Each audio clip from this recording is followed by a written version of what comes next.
Alright, so here we have a triangle. It's saying AC is parallel to DE, and it tells me the length of all those sides. Alright, so what I'm going to do right now is just label these sides. So that's A and D and E. Alright, cool. And BD, which is right there, is 12. And DA is 8. Okay.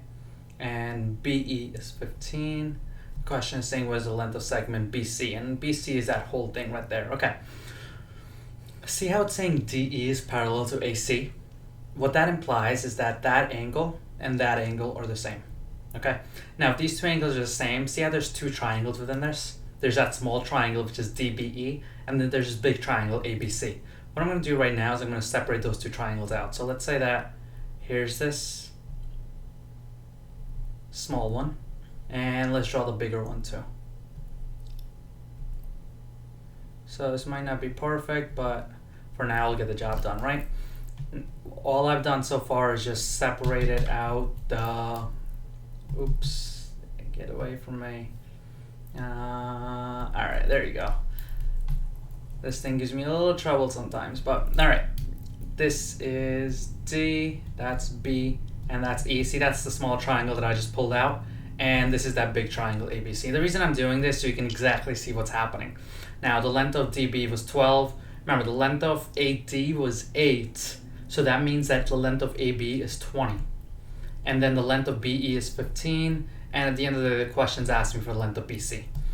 Just because these are similar triangles, that means I can set up proportions here. So see how BD is 12 and BE is 15? Now AB is 20 and BC, I don't know. So all I'm going to do is 12 over 15 equals, now 12 DB matches up with AB, so let's match that up with that. That's 20 over 15. The 15 matches up with the BC, which I don't know, so we'll make that an X right there. And now all I'm going to do is cross multiply and solve for X, which will tell me the length of BC. So 12 times X is just going to be 12X. And 15 times 20 is, 15 times 2 is 30, so that'll be 300. And now what we're going to do is we're just going to divide both sides by 12. So if we do 300 divided by 12, that will give me X to be 25. So now I know the length of BC right there is 25. And that's all.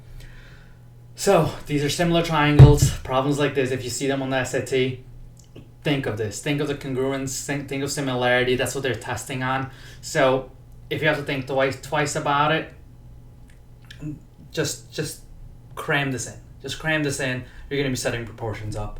That proportion right there, match up all your sides, and that's really all I want to say about this. They love testing on this, so if you see something similar to this, set up your proportions, and I can almost guarantee you, you'll somehow come up with the answer.